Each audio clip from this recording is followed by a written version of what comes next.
This Coast to Coast Entertainment Network program is brought to you by Beside Me Bracelets. Our bracelets are handmade for any occasion. Use the promo code Coast to Coast for 15% off. Visit their website at besideme.com. Suzanne's Paparazzi Jewelry. With 24-hour shopping available, use the code 160920 and show her some love, like she showed us. Reaper Apparel Company, a commitment to live your most authentic way every single day. Visit reaperapparelco.com for more information and a look at all of their apparel offerings. And by Good Day Embroidery, your local source for custom embroidery, screen printing, and more. Log on to gooddayembroidery.com for more information.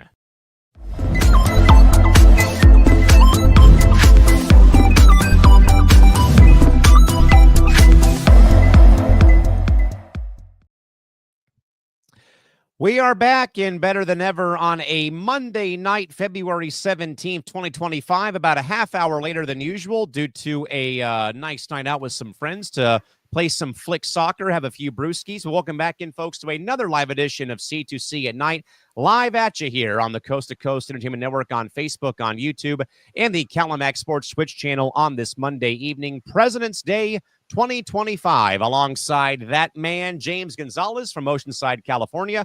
Yours truly, Cal McClurg, joining you here down in San Diego, California. Mr. Gonzales missed out last week due to a early wake-up call to get out of town for the day on the following Tuesday. But, of course, James, got to be back with you here. I know we're kind of in a weird lull right now, man. NBA All-Star Weekend, Four Nations Face-Off, baseball spring training just now getting underway. NFL offseason already is here after a very much blowout game for the Eagles last Sunday. But Mr. Gonzales, good to see you, man. How we doing tonight? Yeah, it felt weird without, NFL football there. But, the offseason will have its stories. Then every sport has its stories. I mean, we're going to be talking about spring training. And already there are stories in camps and like big league team, like big teams that have issues already. So I've seen some things. We'll be talking about them. So, of course, folks, if you're joining us live here late on a Monday on Facebook, on YouTube, or on Twitch, again, if you are a sports fan, again, get involved with our program. Give us your hot takes, cold takes, out-of-bounds takes, hot takes, whatever. Again, questions, comments, concerns, folks, can fire away. Please don't be bashful in the live chat box. We'll do our absolute best to ensure that your commentary, like usual, is read and live on the air here this evening on this Monday. But again, James, we're in a very kind of not a weird paradox, but kind of a very interesting holding pattern. Regular seasons for the NBA are right now on hold until at least Wednesday night. NHL is still right now on their Four Nations face-off break until at least Friday or Saturday coming up this week. But, of course, James, big talking point, though. We just had the NBA All-Star Weekend come and go from Chase Center in San Francisco, California, plus, of course, the celebrity game, the dunk contest, and all the other All-Star Saturday pageantry from the Oakland Arena in Oakland, California. Of course, James, this was the first year, though, of a modified new format.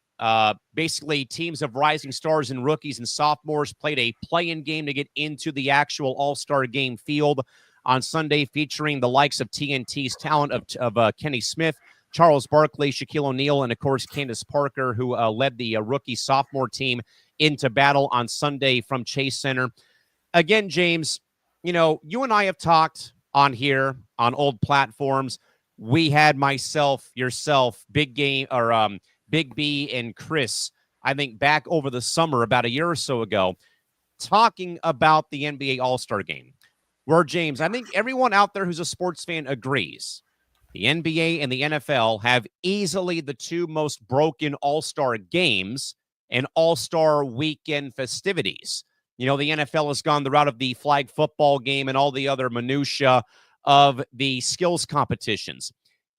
The NBA All-Star Game is not what it used to be, where guys cared about playing in front of a national audience in regards to when they go to a market like the Bay Area, or they go to LA next season, or they go to Phoenix.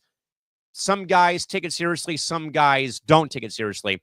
And of course, James, the big ploy, though, that was used for this year was player participation. Now, of course, the big story, though, I think, James, sadly, LeBron James, 3 hours for the game, calls out of the game. Doesn't want to play because of his foot.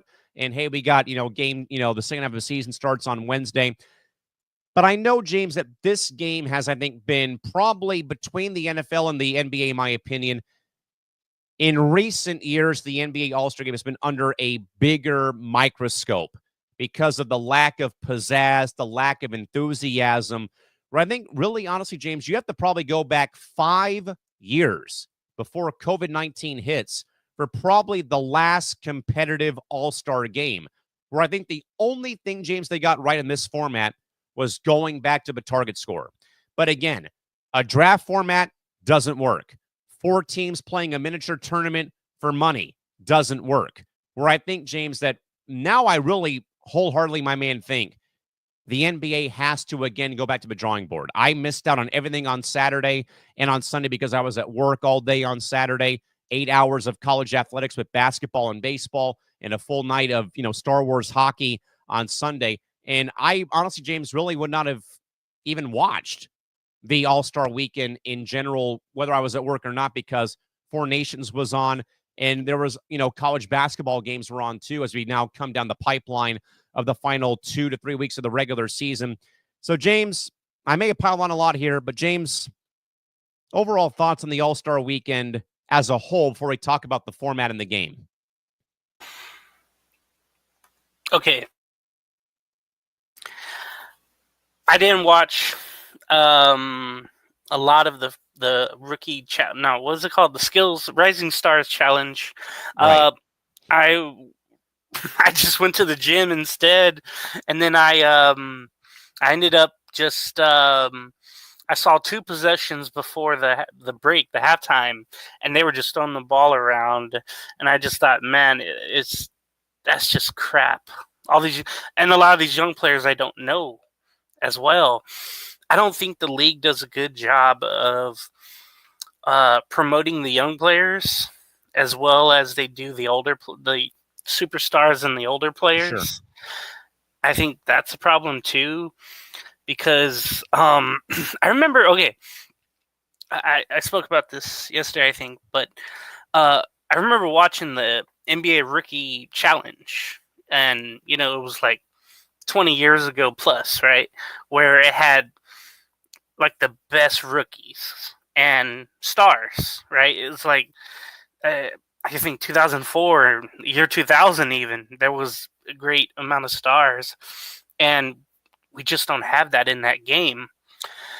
And then the fact that the winner, the Candace Parker team, ends up going to play in the All-Star format, in the competition there, I just don't like that at all. I mean, in the history books, it's been awful the last, 5 years when it comes to format. Like we had the captains voting, and it just becomes a street ball game where it's not popularity contest on top of who are my boys that I can go out there and draft, basically. Yeah, and then they waited for the last one, and somebody had to take him, even though they didn't like him or want him. So that made it awkward. I think that was in 22, I want to say. I don't know, but so I didn't watch Friday. And James, real quick, and that went to a point. It just now came back to me. That went to a point, though, I brought up, I want to say on Press Row about a month or 2 ago, when Kevin Durant first came out, like the day that they announced the format change, first guy out of the box, Kevin Durant, I hate this. What are we doing? In 7 words, he already said, I'm over this already. And that was to my other point, though. Is it a good idea, though, to do a draft-style all-star game, mainly more in the NBA than maybe any other sport that has done the format, where, again, like you said, though, do you want Mr. Irrelevant of the NBA All-Star Game draft to be, oh, I got picked last. Nobody likes me. Is that, like I said, is that good business if you're the NBA? And obviously, it's not. Yeah, when when it was an experiment and they tried it for a couple years by themselves. It was innovative, but it just ran its course. And then they had the guys from TNT pick their teams. And I thought it was going to be what they wanted, right? But it was clearly, because I watched the whole TNT draft, it was clearly, okay, the veterans are going with Team OG Shaq, and then the young guys are going with Kenny Smith, and then the international team and national players were going with Chuck. And I was just thinking to myself, okay, that's just scripted. That's not what they really want. But it makes it closer. We'll talk about later. But what I would want is like a USA versus the world. And I just want it to be that for the All-Star game if it's going to get worse like this. But if you have so many international players, then you can make it happen every year. Okay, for Saturday, I literally went out to watch a college basketball game at UC San Diego instead of watching NBA All-Star Saturday night. I just didn't care, and I knew that I can go on my television, I could look up my YouTube app, and then I could watch every dunk without, the concerts in between, the awards given out for something else. James, just call it what it is. Yeah. All the fluff. You could just bypass all the fluff, the concerts, the awards, all the, weird intermission breaks to get to the meat of the potatoes, which was the dunks. Yeah. And then it happened on Sunday too with the format, but with Saturday night, I just didn't care enough, and when I got home, it was already over. So I didn't even care about it. I think wrestling was on. I was like, nah, I'm good either. I'm good too. But Sunday came, and I watched all of the coverage. And I was hoping it was going to be, since it's the last time TNT and the four guys are going to be there, I was hoping they were going to do the NBA tip-off show, but they didn't. It was Vince Carter, Lefko, Draymond Green, and I think Jalen Rose were all there. And I was just like, man, I was wishing it was the four guys, but they had to, do the game, so they had to be there for that instead of doing their job. But then on Sunday, they had, the first matchup. It was Candace versus the OGs. And it was good dialogue, between everyone. And then they had a whole concert going on before, middle, and then I think in the middle of the last game, it was the championship game between the OGs and Team Chuck's international players. They had a stoppage after I think 20 points or something, and they had this whole going away ceremony for the TNT guys. And it just seemed like it took forever. And, players, they have a routine. They don't want to get flustered and out of sync. And it seemed like that was happening. KD went over to go hang on the rim. Shea Gilgeous-Alexander was trying to hurry up Kevin Hart to, stop talking. It just became like a comedy show in the middle of a all-star game tournament. So as much as I love the TNT guys and all that, and it's the last one after, 40 years of coverage, it had an awful ending to it. And that's all I felt like after watching the OGs get to 40 points. It was just like, okay, that's it? That's all we have? So it felt uneventful. It was fast, but it just felt like, okay, this isn't it. It was an experiment. They tried it. But we need to have USA versus the world. It was maybe the worst All-Star game format or whatever you could say that there's ever been. Again, just all the entertainment before, during, and then during the other games too. It was just all over the place. It felt uncoordinated. Just I don't know. I love the music too, but you could just tell having Kevin Hart there, the players getting sick of the interruptions. It's like we're trying to play a serious game. It just didn't work. Oh, and then they had Mr. Beast come out and have that shooting contest with that little kid who kept missing right. And it was like, if Lillard makes 3 before you make 1, you don't get this much money, and he finally did. $100,000. Yeah, I guess that was a cool thing, but it's like, do that before the game. Or not in the middle of the game. Like, I know they do that in like college, like I saw it in college basketball, but it wasn't like a spectacle like that was. But it's an experiment that I hope we don't ever see again. It was a good idea trying to spice it up, but I just want USA versus the world. Again, James, like I wrote, though, in our show rundown about roughly 7 hours ago, 8 hours ago, I ended the line about the NBA All-Star Weekend recap with one word in caps and a question mark and exclamation point. Why? Why do we even bother at this? I think I said this, James, I think fairly recently, either on here or like I said, when we had the big show with me and you and Chris and Brandon, I think last summer, I want to say, this is easily the most broken all-star game in all of North American pro sports. I really do think so, other than the NFL, that there's not a proper way, I think, to do the all-star game. Now, we can talk about maybe end of the season for this, but no, because if you do it at the end of the season, you have all your big-name guys, LeBron and Curry, they're all in the postseason. They're playing for something that's more meaningful than being an all-star, and that's going for a Larry O'Brien championship trophy at the end of the season. Where again, James, I just don't think, though, if there is a proper way, I think now, especially nowadays, other than maybe Major League Baseball and Major League Soccer, to do a proper all-star game where you don't run, obviously where the guys don't run don't want to run the risk of getting injured. But I know, James, that we've dabbled so much. We dabbled late last night, between you and me last night, just kind of, on the phone, throwing ideas and hoping that they would stick onto a bulletin board where, I know that you want USA versus the world. I'm kind of more of like, forget doing a game.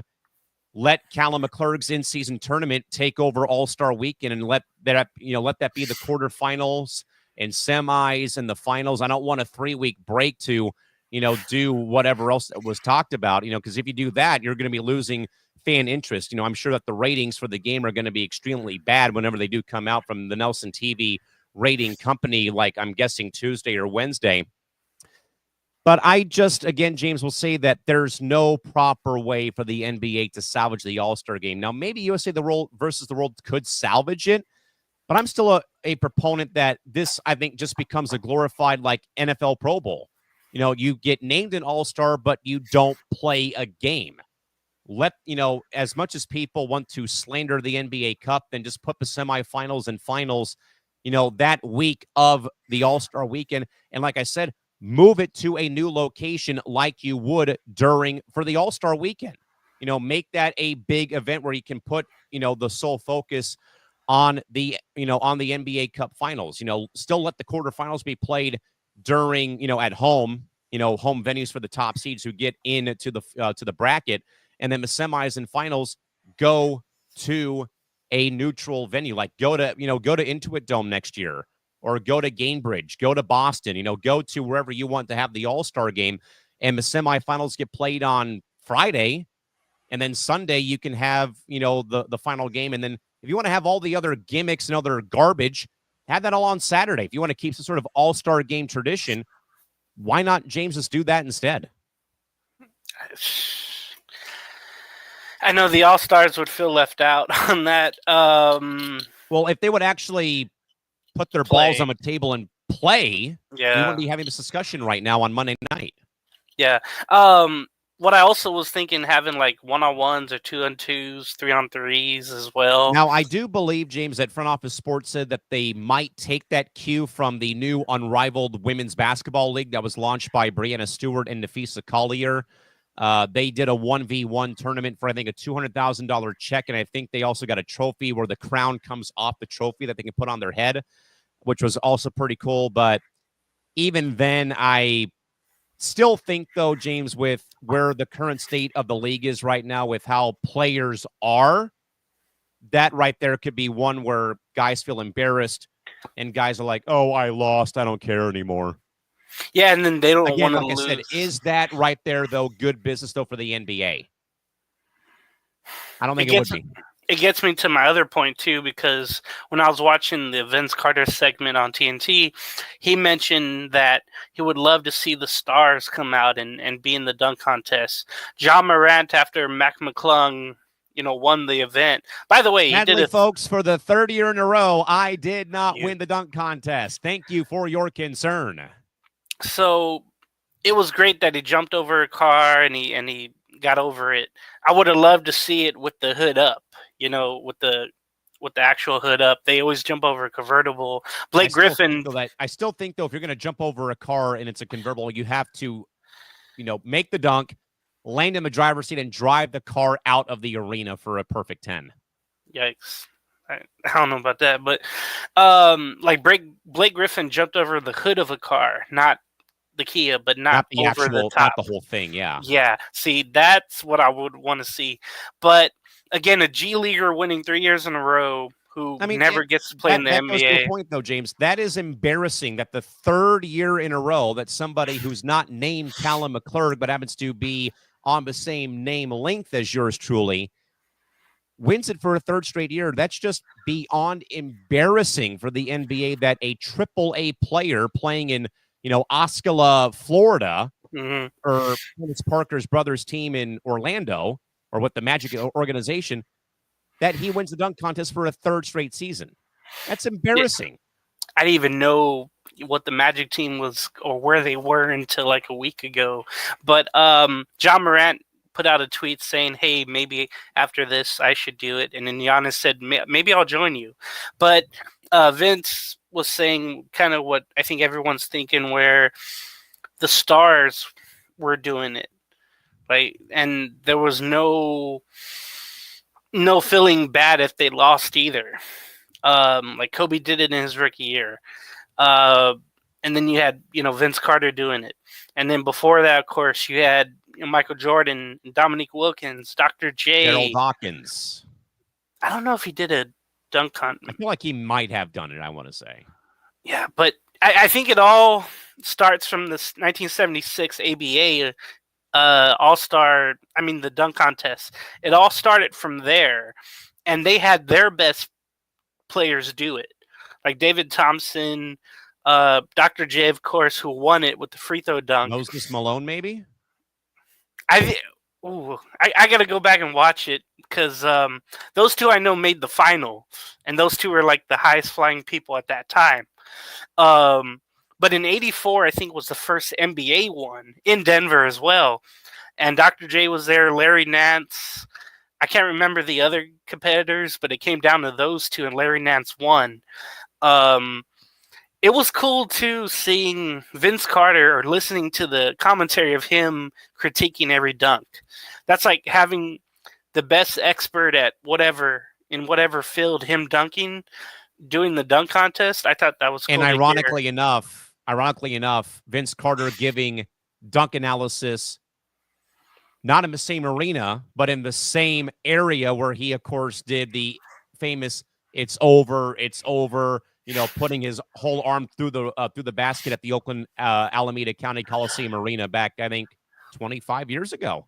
The arena in Oakland in 2000. It was just weird when they called it that. 25 years ago already. Holy cow. Yeah. So I remember, like, the whole weekend used to be a spectacle, right? I remember watching it with friends, going out to, pizza places, and it'd be the only time I would watch TNT, literally, when they had the coverage of that. And I feel like all that is gone. Like, nobody talks about it anymore. Social media tries to hype it up, but everything just feels dead. It feels like last year in Indy, where fans are booing. This year, I don't think you could hear anything, but I know there were people disappointed. I agree, James. All right. Plenty of thoughts, James, about the All-Star Weekend for the NBA that, of course, came to an end on Sunday from Chase Center in San Francisco, California. Our good man Casey King first writes in, simple guys, NBA All-Star Game is pure doo-doo. They need to at least go back to West versus East like they once did. James, I think you're probably more USA versus the globe. Because they keep trying new things. Why don't you just do that? And since there's a plethora of international players somehow that form their own team, you might as well do it. And if you have to bring players from, wherever to fill out that roster, you can. But it's doable, and it's probably the next thing coming up, I hope. NBA versus the Globetrotters. Just get it done. No, I am more of a proponent, though. I will probably live and die on the hill, James, other than the fact that I love the NBA Cup tournament. I will die on the hill, though, that you have to have some kind of tradition/format people know that is conference versus conference. Like I said, I despise the draft. Not because of Joel Embiid. Oh, I got picked last. No one likes me in the NBA. What is all this about? But also, the NHL did that, I believe, last season in Toronto. They did again, the NHL does it division versus division whenever they do the All-Star Game, of course, which we'll talk about next, with what they've done this year, though. But last year, it was awful trying to follow Frank Vatrano of the Anaheim Ducks when he made the All-Star team because he wasn't playing for just the Pacific Division or the Western Conference. Again, last year it was Team McRae, Team Bublé, Team Bieber, these 4 Canadian celebrities who got to draft players. That's cool, but who is my guy playing for?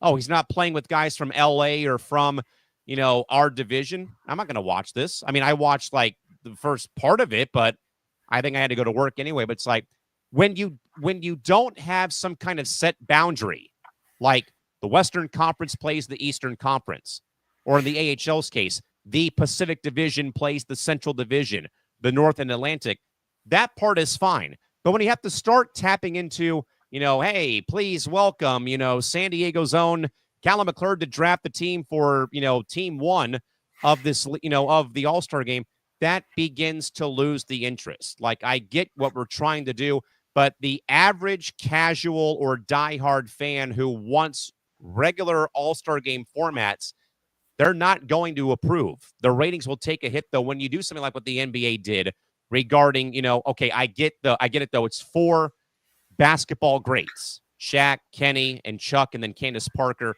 That still isn't what I want to see. I want to see the best of the Western Conference play the absolute best of the Eastern Conference, or better yet, like I wanted in one format I also wanted to do, just do the best of the Pac division versus the rest of the other divisions of the NBA.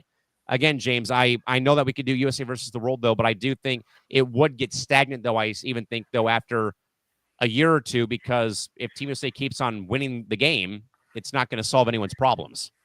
Yeah, we'll see what happens. I want something. I want something sustainable, but I feel like it's all just going to crap out like the NFL Pro Bowl. Yeah, I agree. And that, again, goes back to my point that the only 2 games that have any resemblance of an all-star game is still Major League Baseball and Major League Soccer. Further, James Casey writes, I didn't even bother, fellas, to watch the NBA ASG. I watched 4 Nations, college hoops, college baseball, and watched some golf over that pure doo-doo NBA All-Star game. Again, James, like I said, I worked 8 hours on Saturday between college hoops, college baseball, and then Sunday I was doing Gulls hockey against San Jose on Sunday night. Didn't bother. I had nothing else to watch. And I wanted to hear what, the TNT guys are saying, and I don't know. Again, it was just all over the place. Christy Wilson says hello to us, and she also agrees. Did not even bother to watch it. Was not interested at all in that. Again, James, the last 2 words is what I think, though, should be kind of terrifying to the NBA front office. People aren't interested in your All-Star Game product. And I think, though, James, this is a trickle-down effect, though. People are not interested in the All-Star Game. But, James, let's be frank, they're not interested in the NBA product as a whole right now at this rate. By the way, when you have the league's best player that's been around forever announce it, like you said, 3 hours before the game that he's not going to play, that would piss off a lot of people. Nosedive. Yeah, and also it took a spot from someone that could have played in that game too, like Norman Powell of the Clippers, Sabonis from the Kings, and then maybe Jalen Green from the Rockets could have made it instead of just having LeBron just be there on the bench or wherever he was. It was just a waste of time. Just to smile and wave and say I'm an all-star again. Screw all of you, and now I'm not going to play because I hurt my foot. Yeah, and the injury, I saw it on last Monday when he played against Utah, but the injury is legit too. But it's like, why even bother going if I mean Giannis was also hurt too, but he actually was around with his kids and everything. But LeBron, you didn't even see much during the games. What else is new? Sadly. Christy also says, I prefer to watch the WWE NXT Vengeance PLE on Peacock rather than watch NBA All-Star Saturday. And Casey also asked, did Rick Barry happen to appear? They should have brought him in as he was a Warrior great, and he worked with both TBS and TNT back in the 80s. I think the Athletic James had a very great write-up, though, about Rick Barry in the 76 All-Star game that took place at the Cow Palace in San Francisco when Rick was playing for Golden State back in the 70s. Just thinking about that. What year was it? 67 or 68 they played at the Cow Palace, the All-Star game. I think it was 76, they said. 76. That might be Phoenix. Unless I read the headline wrong. Yeah, because they were showing when he played in the All-Star game, it had like Bill Russell and everybody, Nate Thurman. They had the blue satin and the golden satin jerseys or whatever they were with the circle and the Bay Bridge. I mean, the Golden Gate Bridge and the city. And it said All-Star. I love that jersey. I think it was 67, and then they ended up losing in the finals to the Sixers that year. But the only time I saw Rick Barry was during the Legends Brunch. They showed Ernie Johnson doing his poetry. Every year he does a poem, and he honors like the Hall of Famers that are there or the players that meant so much to the area.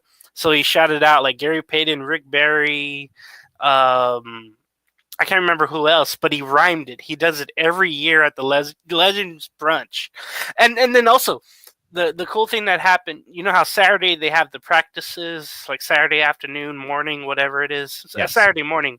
It was in Oakland at the Oracle Arena where they had it there. That was pretty cool to see because they've had like the big three there or the Harlem Globetrotters and concerts, but they really haven't had NBA basketball there since 2019. So when the Warriors left for San Francisco, and there was talk that the Golden State Valkyries, who are now the newest WNBA franchise, might have played there if the bid went to Elena Beard, a former LA Spark and longtime Washington Mystic, and her group of African-American investors, but it did not work out that way, and they ended up going to Joe Lacob and the Warriors and went to Chase Center instead of up in San Francisco. I can see that because the Coliseum is owned by, I forget whom, but that would have been a good match there. I think it's the city owns that property right now, I believe. Yeah, but that's the only time I saw Rick Barry honored at the brunch. But I didn't see him honored, or I hope he was sitting courtside somewhere for the All-Star game or the festivities on Saturday. I hope. But he's a big deal because, like what Casey mentioned, he had the All-Star coverage for years when they first had it on TBS, and then they had a Legends game where, like, they literally were going for oxygen. That back. That'll be better than watching the crap show that we saw on Sunday.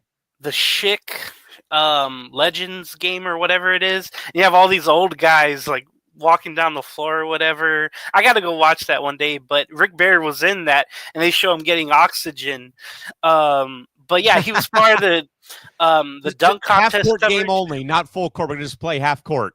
That's the big three now.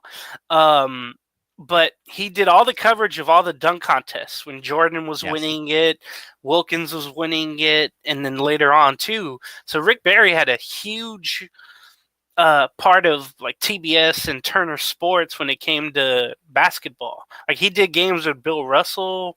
Like he was huge when it came to TBS. A couple other footnotes real quick, folks. I know that a lot of people may have been kind of upset to hear that Caitlin Clark and Sabrina Ionescu would not partake in the three-point shootout this year or three-point challenge.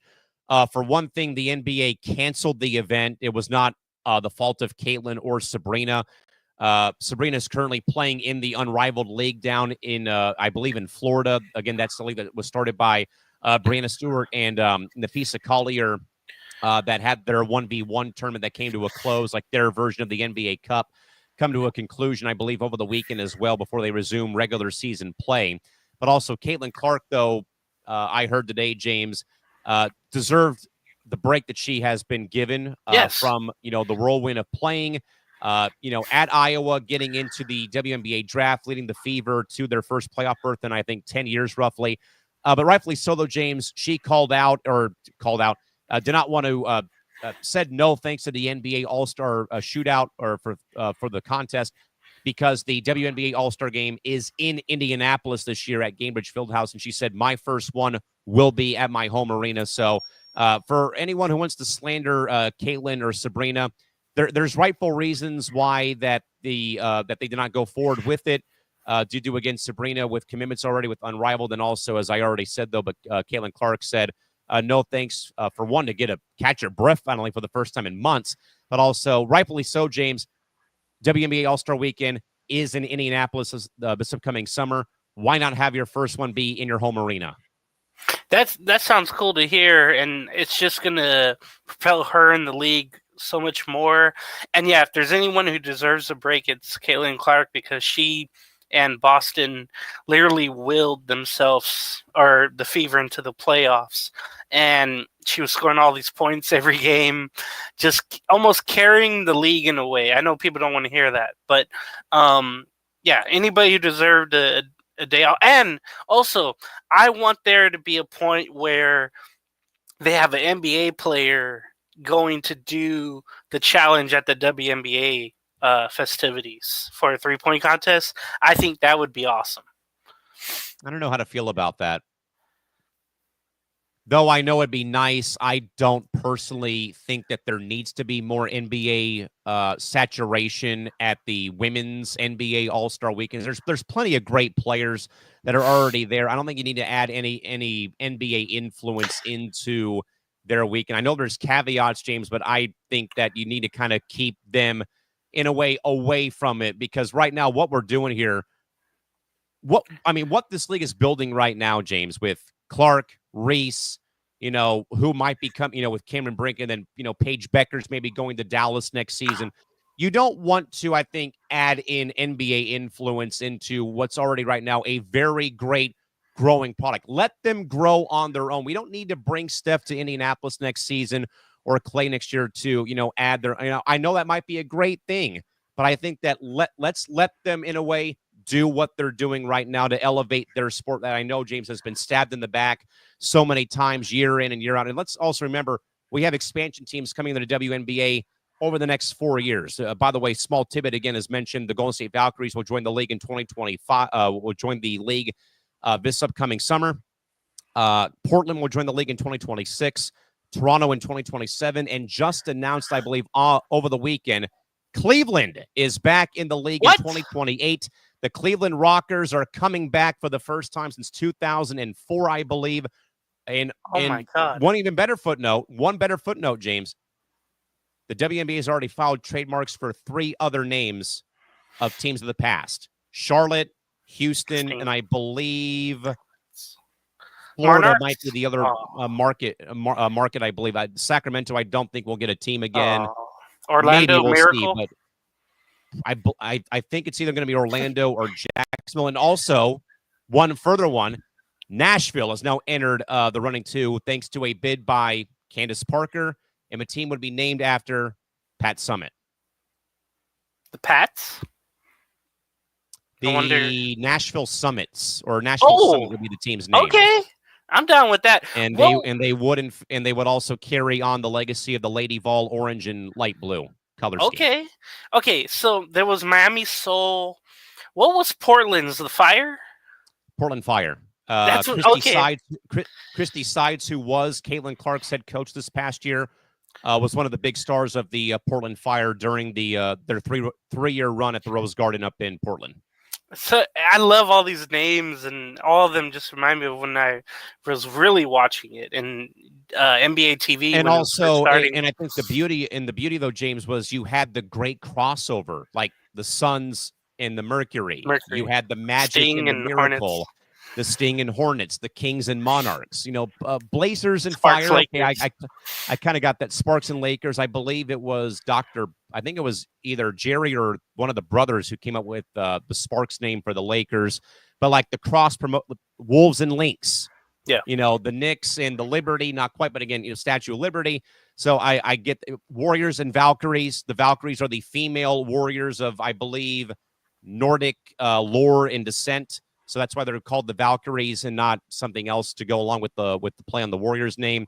I don't know if Portland will. I don't think Portland was named in the trademarks for the Fire.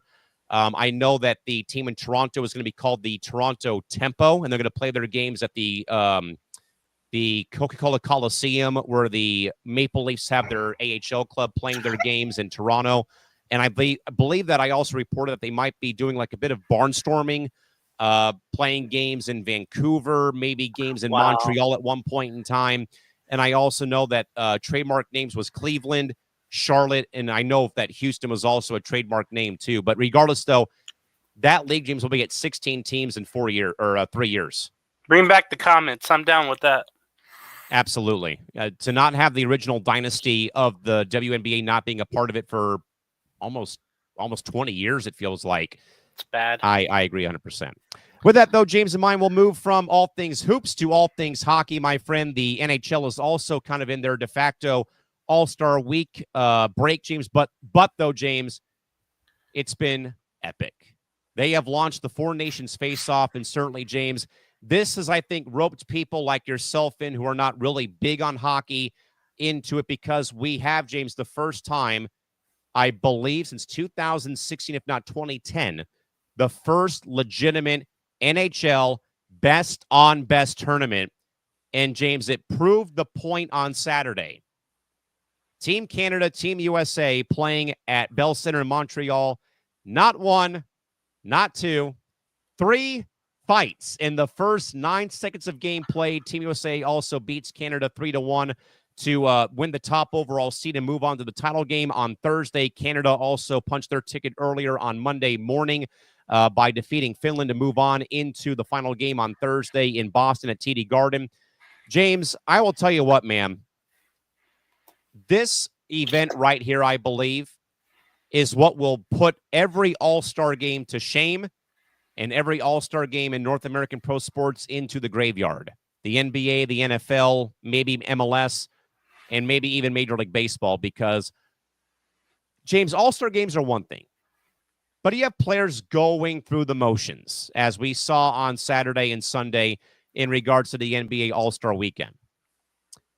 And I think, James, that the Four Nations face-off with Team Canada, Team USA, the Swedes, and the Finns has been nothing short of epic. Between, great games, great finishes, but also, James, the intensity level is like a regular season NHL game. No gimmicks. It's pure hockey for 60 minutes. No breaks for concerts or phony baloney awards. Save that for when the game's over, like they have with the player of the game. And of course, James, I know that Team USA, went out there and pounded Finland in their first game 6-1 last week. Then I know that everyone was ready to go on Saturday for USA Canada. And of course, James, this has been marred, though, by what has gone on, though, away from the sport on the ice, though, with the booing of the anthems even before the tournament began. And of course, it came to a kind of a watermark moment on Saturday at Bell Center. And then, of course, James, you have the Kachuk brothers throwing knuckle sandwiches, and then another fight breaks out. Again, 3 full-fledged fights in 9 seconds to start the game, though. Then, of course, Connor McDavid goes, puts Canada up 1-0. And then, of course, Jake Gensel, 2 goals in the game, and a third one put in into the empty net to give Team USA the win, though. So, James, so much going on, so many moving parts. And to hear the responses, though, big game, James, people like yourself, people who aren't true hockey fans or people who don't really watch the game a whole lot, they have been, I think, captivated by this tournament. Numbers don't lie, James. 4.4 million viewers watched the game on ESPN and ABC on Saturday night with the peak audience of over 5.2 million. So, James, I think that right now this might be something to keep an eye on, though, as more All-Star games do, in fact, come on. Now, as a footnote, though, folks, the NHL is going to be having their players partake in next year's Olympic Games in Milan, Cortina, Italy in 2026. So that's one kind of small footnote. I know that, of course, people are asking about the Czech Republic or Russia. Small sidebar, both Russia and Belarus have, again, been sanctioned and banned for another, I believe, full year by the IIHF, the governing body of the sport, for what, of course, has gone on, though, with the Ukrainian war. So no Russia and no Belarus team for the next at least year or two. But, James, this is a great starting point. It's only going to go up from here, my man. Your overall thoughts on how the Four Nations face-off has gone so far? Well, I watched on, I want to say Thursday. What game was that with USA playing Finland? Finland, yeah. I saw Thursday. Like it was 1-1, and they had intermission. And then I forget what period it was where USA just ran off, I think, 3 goals, like really fast. It was the third period. They were up 2-1. Yeah. They were up 2-1 after the second, and then they just came out and put 4 in the third. So that's all I've seen. But of course, what went viral was the fights between USA and Canada, and I just saw it tonight, like the whole thing, how it was all planned out with the 2 brothers, and then there was finally a third face-off, and then there was JT Miller shot on goal, and JT Miller. I think he lost that one to whomever, but that was just epic. Jordan Parayko of St. Louis is who he fought. Yeah, it'd be interesting to see if they play each other again, if something goes out in the regular season, if it translates to whenever these two play or they play each other. Maybe. Or anything USA versus Canada right now.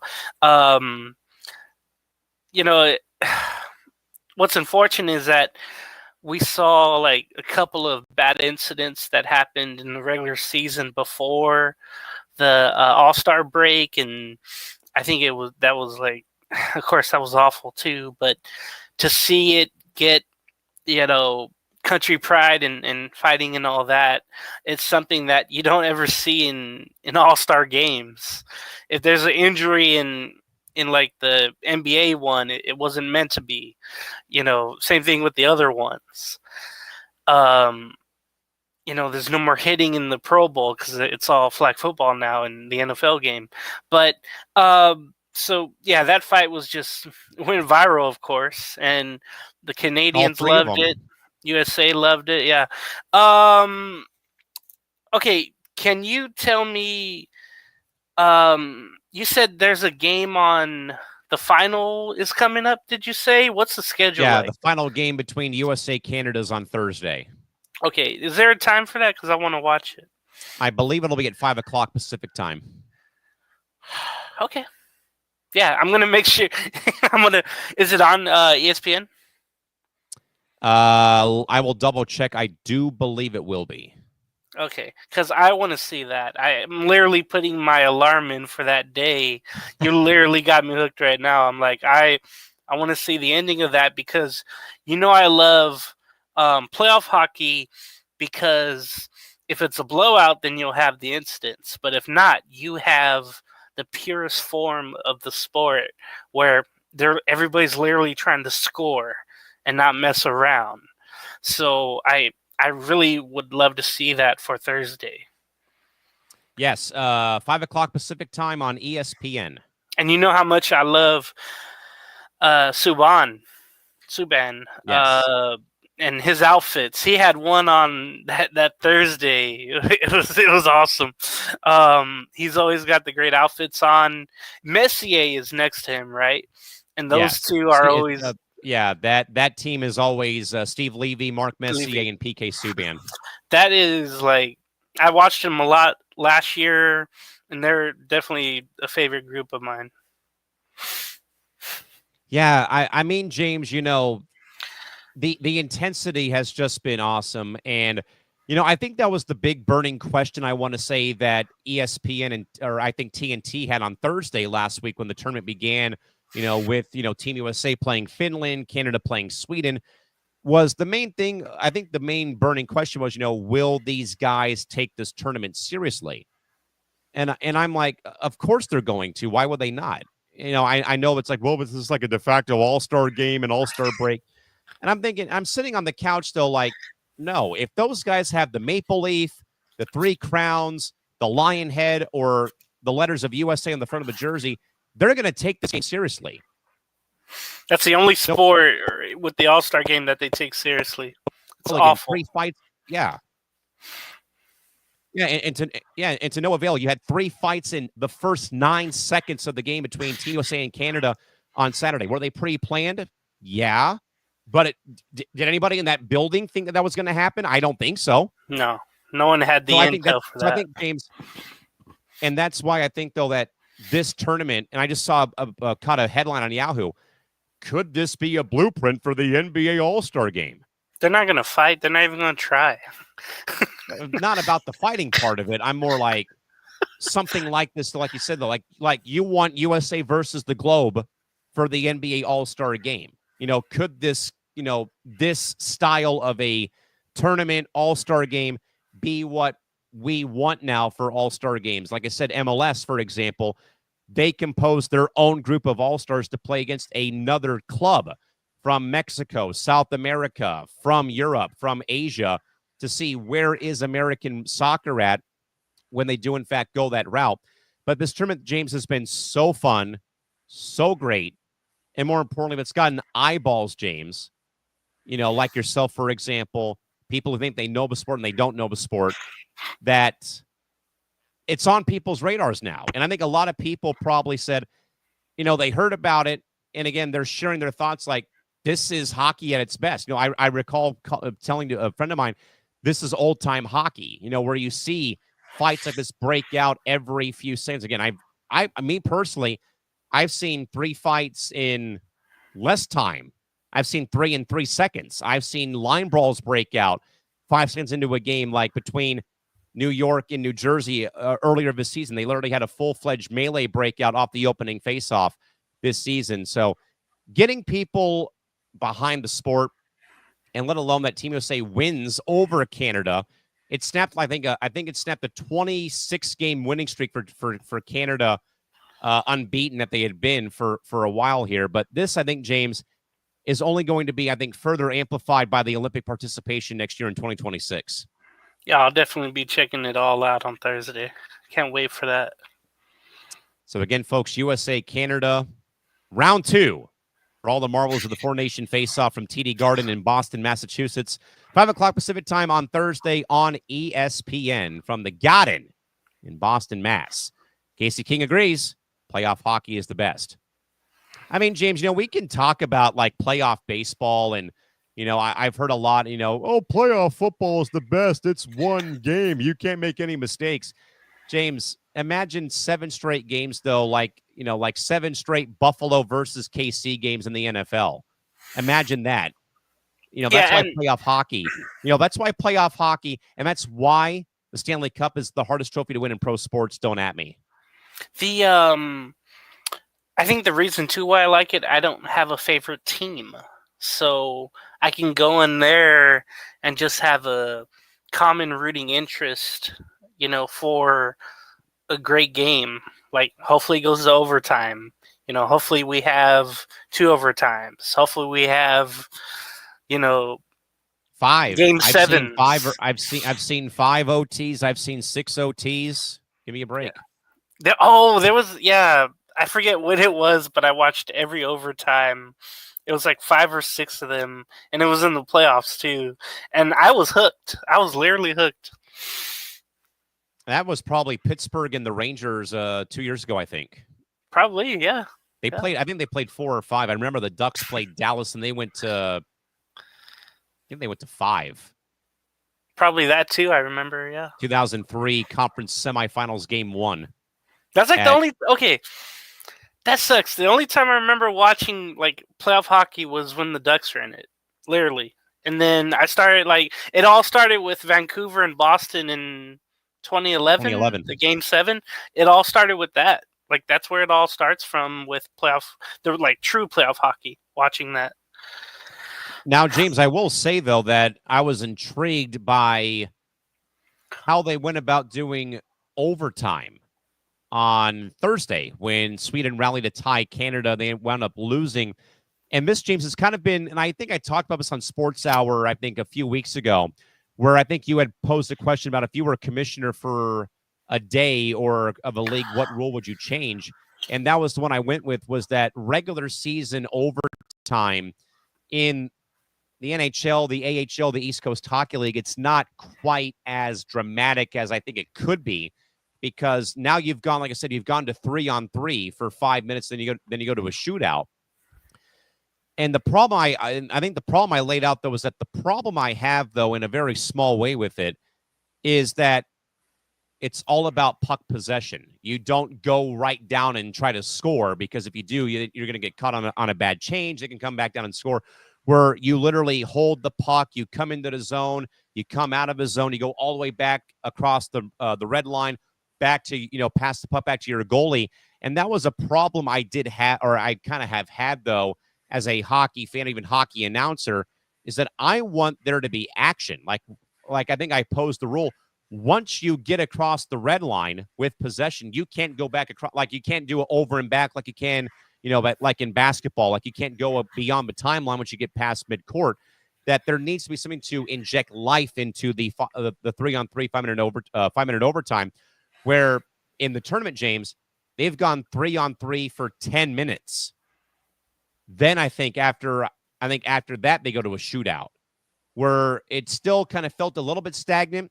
But I think though, having the longer time, 5 more minutes added, it still felt like there was some good flow and pace. Teams were able to get plenty of chances before Mitch Marner won the game, though. So I was more intrigued about that, though, about their overtime format, though. And I think, James, after I saw it, though, and, actually saw it Thursday, I'm like, I can get behind this format. Though I still don't like guys, getting the puck, leaving the zone, going all the way back down beyond the red line. At least with 10 minutes, though, you have more time for more action. Hopefully we get to see that on Thursday. And then I never even noticed that watching the overtimes. But I guess they're being so cautious and not wanting to take a risk or whatever. That's just very strategy. Cautious, not really like timid or afraid, but just very cautious.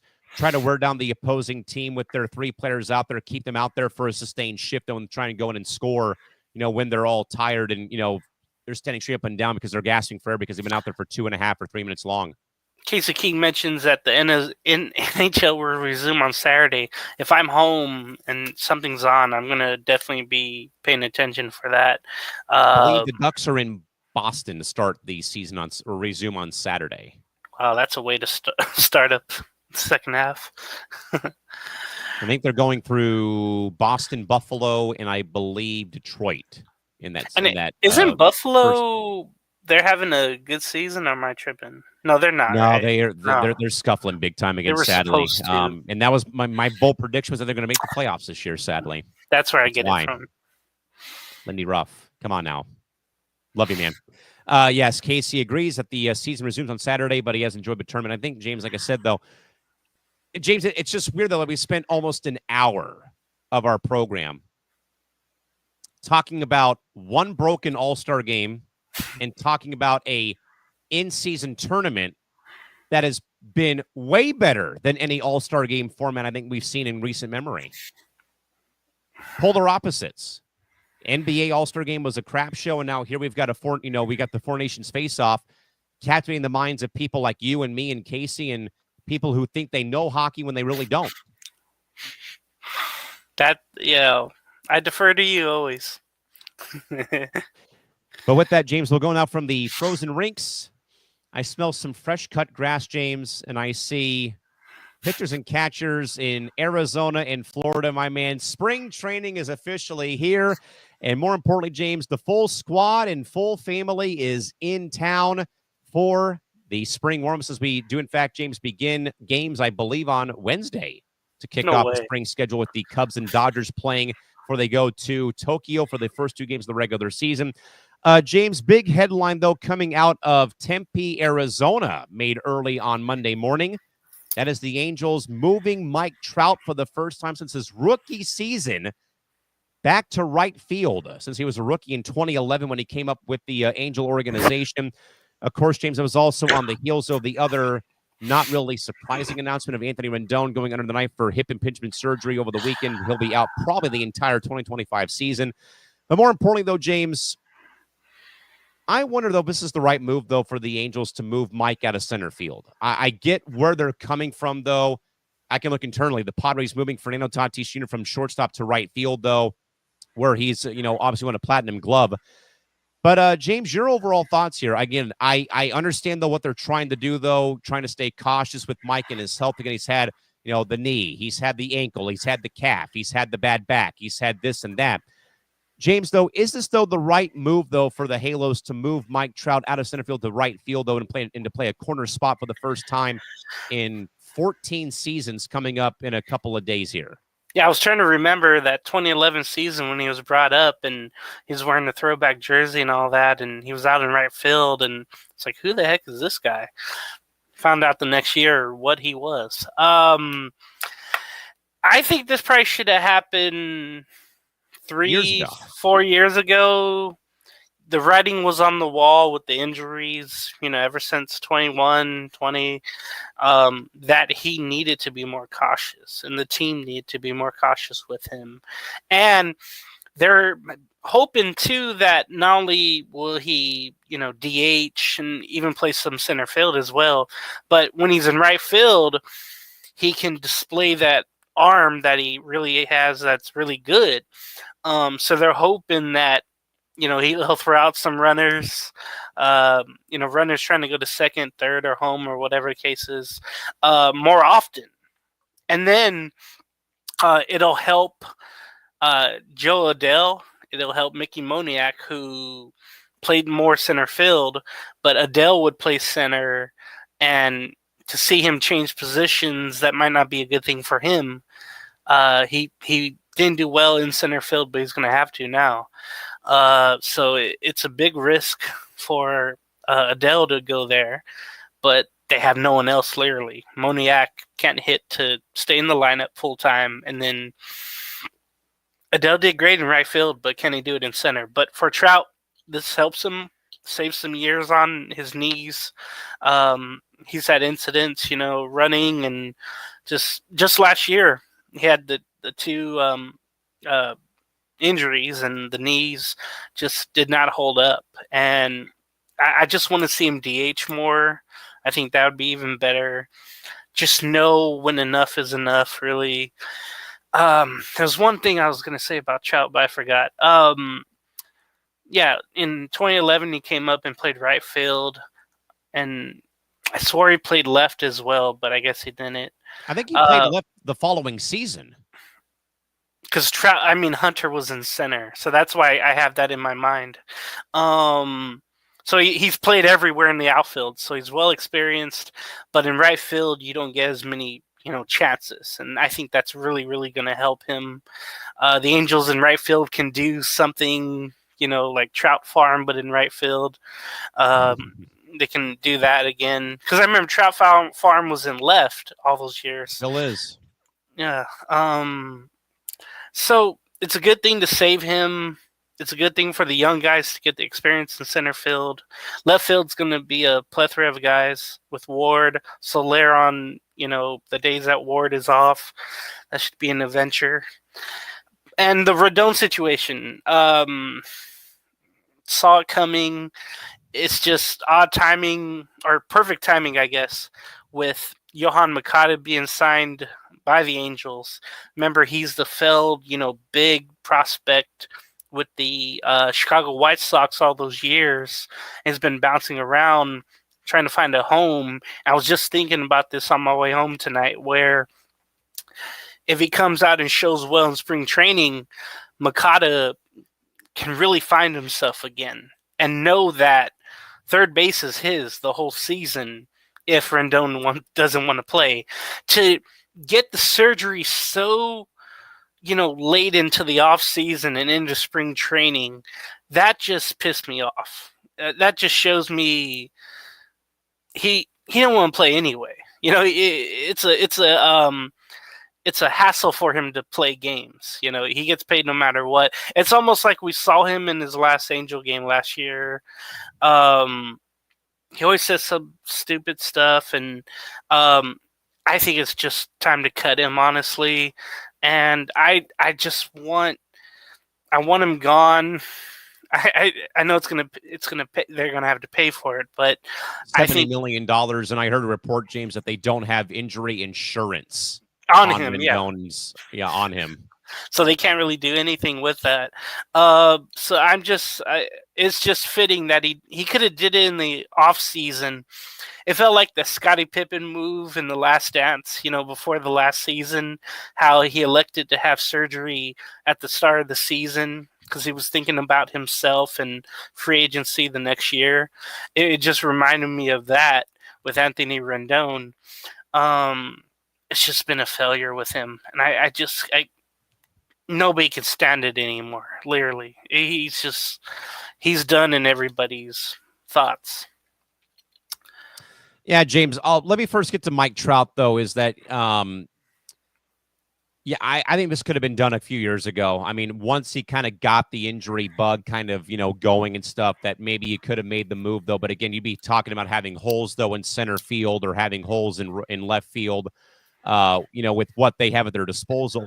And more importantly, I think, though, it will be good, though, for Mike to maybe go to right field because, like you said, though, he won't really have to do a whole lot probably, and especially in that ballpark in Anaheim where, again, you've got the wall that jets out from left center field and runs parallel to right center field. You've got the low wall now with them lowering it from the top of the out-of-town scoreboard to just the base of the 8-foot wall, though. You got the short wall down the line. You've got kind of the higher wall as well. So there's not as many, nuances or nooks and crannies that he has to worry about, with, left center field, right center field at this rate, or even dead center field at this rate. So I think it'll be good for him, though. But I think, though, that the bulk of his time, though, should be DHing. I think that despite Soler maybe being a bit of a liability, I think he's probably a better option right now to start in right, maybe on those day games or whatnot. And I think that Trout needs to kind of, in a way, be that full-time DH at this time. Yeah, I think they're going to go Soler, but I think if there's any pain, instead of him sitting out games, they would do what you said, put him at DH. Okay, the only thing about Angel Stadium, you have those balls that go down the line drives that hook around the corner, right? And it just follows the wall, the concrete of the wall. Mike Trout will have to get used to that again, and then having to jump maybe in the stands or trying to brace himself and hitting his side, jumping in those short walls. So that's going to be a couple of things that he has to look out for. Because of all those years in center field, he might not have to run so far, but the angles are going to be a little bit different, especially in right field. Right. He's going to have to know when the wall's coming and stop, follow the ball more than he would in center. It'll be an adjustment, but I'm thinking he'll do well. Yeah, and again, you've got, the low wall down the line. You've got the concrete exposed where, again, the ball kind of acts like a hockey puck and kind of just goes around the boards in a way. And then, again, you've got the top of the fence not at the top of the out-of-town scoreboard. It's now at the 8-foot height of the fence. And then you've got, like I said, you got that weird area where the wall kind of comes together with, the fence line. So there will be some things to kind of, maybe tweak or maybe, for him to get used to again when he gets back to Anaheim. And then, James, the whole Anthony Rendon situation, it's obviously it's infuriating, for fans of the organization, what he could have been, what he hasn't been. And I even heard James earlier this afternoon that this might be, along with Vernon Wells, Gary Matthews Jr., Albert Pujols, like this might easily be worse than any of the other contracts the Angels have given out, though, in club history. And I think you're right, though, about the timing of it, though. And I think, though, James, more importantly, this is more about Anthony Rendon, sadly, not on the field, James. He had the spat last year where he almost assaulted a Oakland A's fan after they lost an opening day. He grabbed the guy by the shirt and wanted to take a swing at him. The incident in San Diego, I believe, in 2023, where he fouled the ball off of his shin, and he said it was a bone bruise, but then the Angel team doctor said it was worse than what it was. He said it was fractured. They said it was just a bone bruise. He could have played the next, game or two. And then when he would be asked for commentary, he'd be looking like Kenny from South Park and have the hoodie of his, the hood of his jacket pulled out. And then he had the whole, no habla inglés today, more about stuff that didn't even involve him playing, is a giant cloud hanging over that contract. And, maybe they do cut him and, again, eat the $70 million, again, not having the insurance on him. I think, James, that this was a experiment, though, that I thought may have worked out when he first signed, though, but then the injury factor came. And then more, I think, just, James, I was more irked, I think, just by the off-the-field drama and baggage again. You don't go out there and try to assault a fan after just because they're barking at you. There's the stories about Ken Caminiti when he was with the Padres after a spring training game. He went and showered after he got pulled and sat next to a fan who heckled him all game.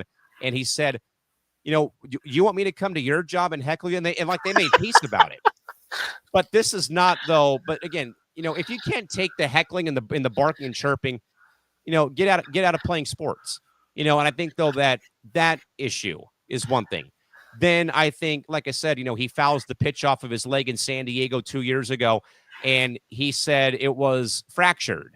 And the team doctor said, no, it's fine. He can play. And then that's also when, he said, no habla inglés today when he'd be asked about his injury. Like all of that stuff, though, James, became more of a sideshow circus at that ball club. Did not need to have happen. And it's very unfortunate, sadly. And I think, James, it just, for your thoughts, where, though, does that contract now rank among awful contracts given out, though, in club history? I never thought there would be a worse contract than Albert Pujols, Josh Hamilton. You can even go back to like Mo Vaughn, and just because it only lasted like 2 or 3 years with Anaheim. Yeah, 3 years. He was traded over to New York. The Mets there. They've had pitchers come in like C.J. Wilson and only be solid for 1 year. Pujols for 1 year. Vernon Wells with that trade. I mean, that just... And then, the Gary Matthews Jr. thing. Oh, my God. Okay. They already had all these outfielders. And just because he's on PEDs and he makes one great catch in the old Rangers ballpark against the Astros, Artie says, okay, I want that guy because he could do all these great things. And it's already a very, very full outfield with the newest guy, Torrey Hunter, as well. And then you have, the other guys there. Matsui, you had Abreu, you had Wells, you had guys like that already in the fold. God, I miss Bobby Abreu. But it's just going back to Rendon's contract. It's up there because of the stupidity that he's put on himself. And let me just be clear. This is all self-inflicted mistakes and wounds on his part, not on anybody else. And then the things he says, the game isn't, fun to him. We knew that in Washington. That part I left out because the things that came to mind, though, was almost assaulting a fan of the opposing team for, being a fan, letting them bark at you like they are allowed to do so. And then the, fractured leg in San Diego, and then the whole how he was, though, and how he would treat people like Sam Blum and Roger Lodge and Trent Rush.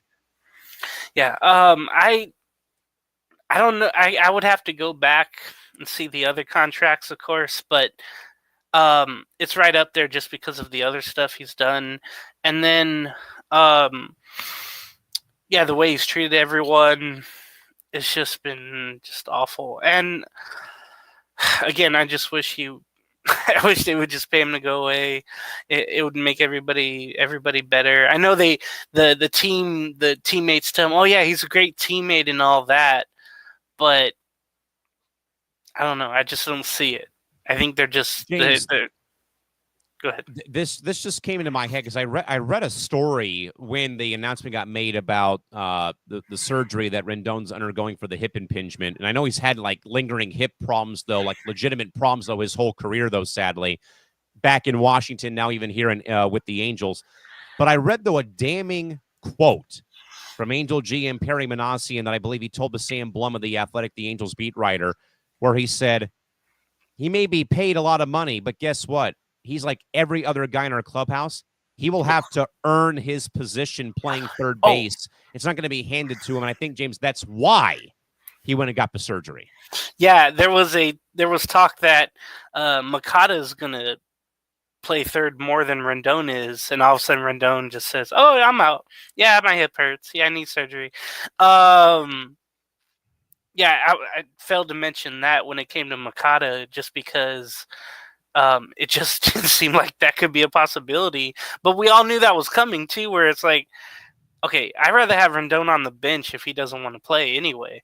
And finally, I think they got someone that's trying to prove themselves like Yohan Makata. And I think that's going to be, again, he has all the opportunities in the world right now at third base and in spring training. That's the one guy I'm going to be looking at to say, man, I hope he makes it, and I hope he does well. I hope he can shock a lot of people and bring back whatever he was projected to do.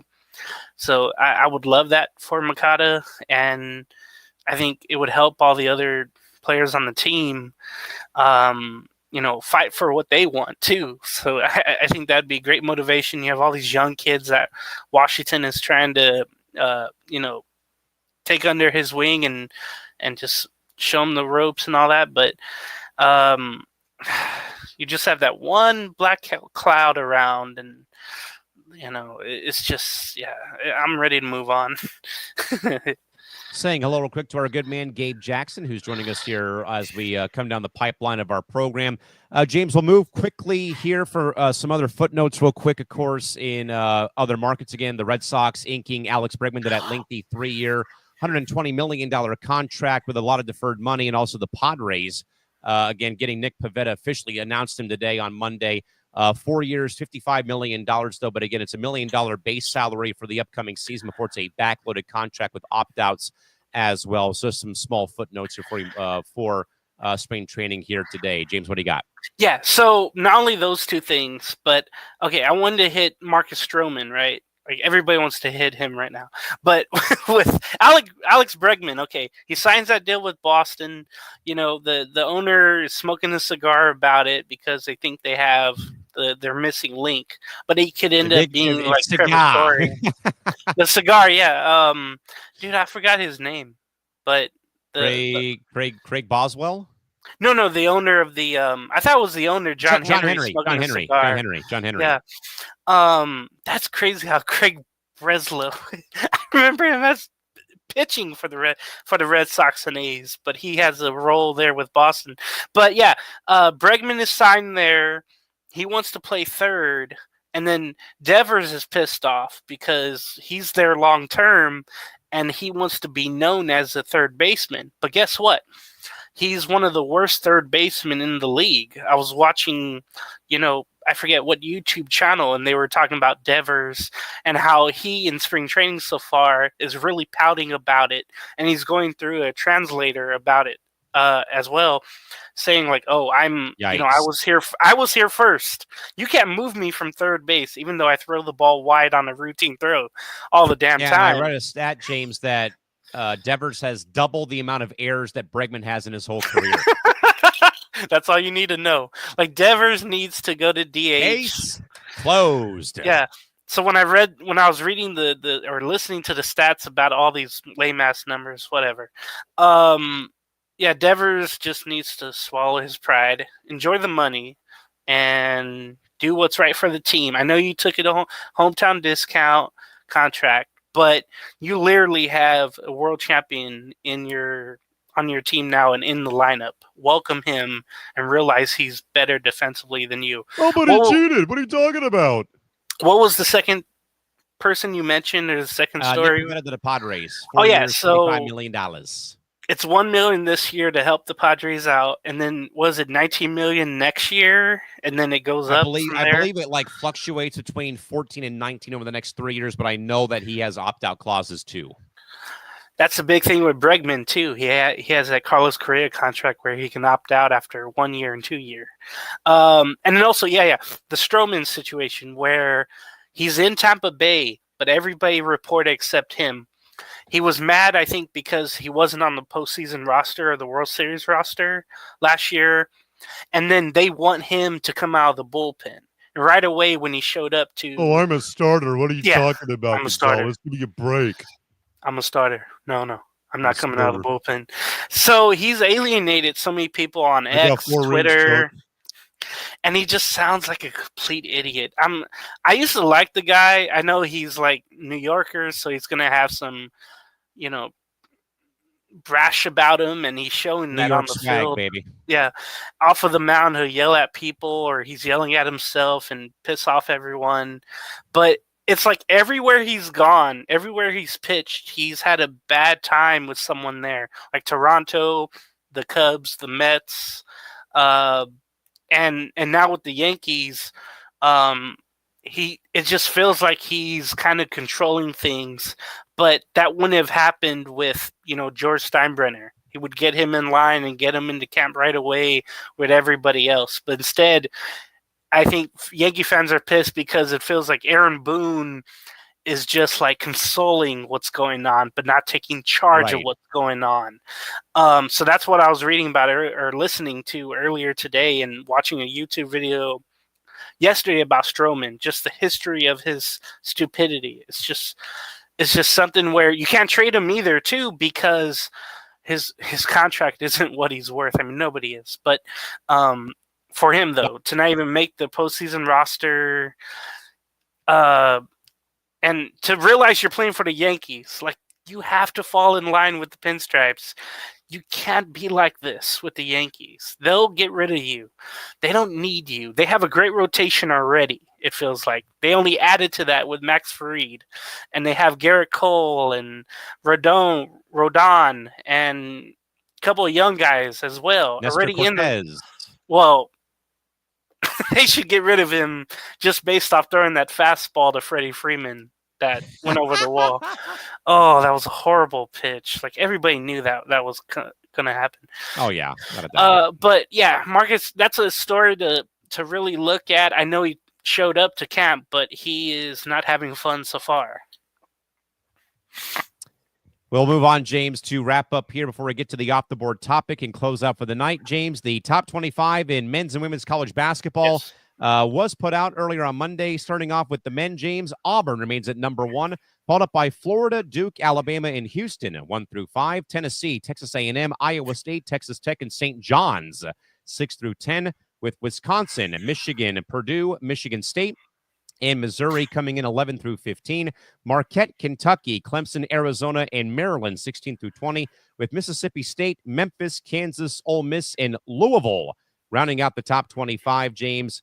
Real quick, James, what stands out to me, man, Michigan, 12th ranked now, 6 straight wins on the season with their ongoing streak, and also Auburn clobbering Bama over the weekend, drops the tide to 4 from 2 down to 4. James, what stands out in your mind in the top 25? You mentioned Michigan. They planted a flag again on Ohio State's logo via Photoshop. It was not done though at the arena.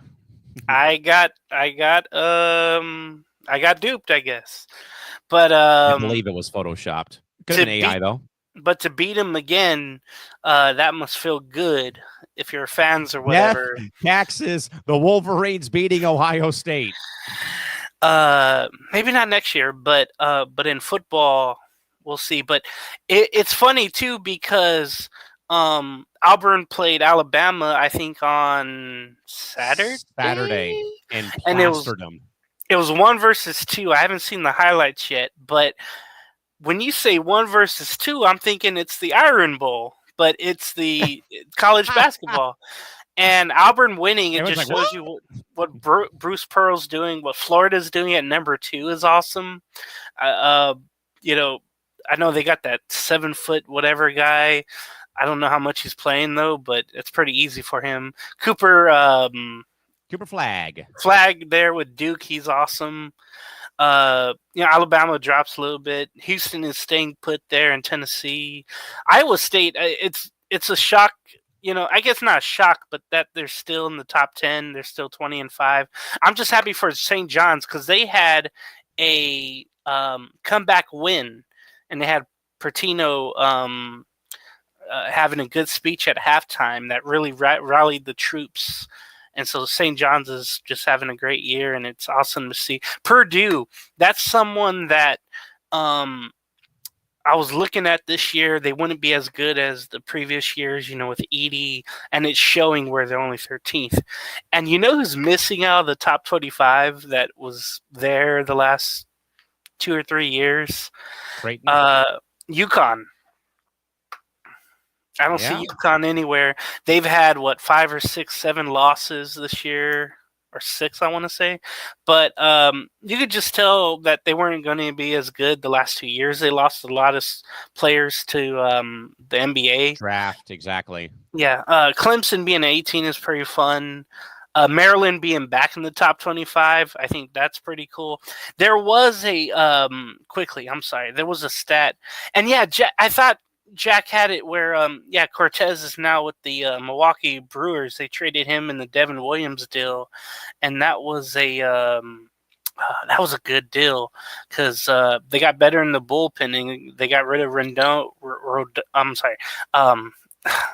What's his name? Cortez, who gave up that horrible pitch. But okay. So the longest droughts from the AP Top 25. This is from CBS Sports College Basketball. You have DePaul. The last time they were in top 25 was the year 2000. I watched one of their games this year as well. Stanford hasn't been since the Lopez twin brothers in 2007, 2008. And then Boston College 09, Georgia Tech 2010, along with Wake Forest. Georgetown, think about them. They were a great program. And now they've been trying to find their ways. They tried Thompson Jr., but that didn't work. They tried Patrick Ewing, but that didn't work either. They're in hell, it feels like, Georgetown. But they haven't been in the top 25 since 15. Utah 2016. They had some NBA players on that roster. I know, it's crazy. Cal 2016. SMU 17. And Notre Dame is kind of interesting at the last time they were in the top 25 was 2018. So it's odd to see those schools that I mentioned not be in the top 25 forever, especially the ones who left the Pac-12 too. It just goes to show you don't leave the Pac-12. Yeah, well, sadly they did. Mm. James, we'll move now to the top 25 for women's college basketball. There's been a shakeup after UConn plastered South Carolina over the weekend. Notre Dame now becomes the number 1 overall team with their 18-game winning streak, led by a dynamic duo, though, between Hannah Hidalgo and Olivia Miles. They are now at number 1 on the season, followed up by Texas, UCLA, USC, and UConn 1 through 5.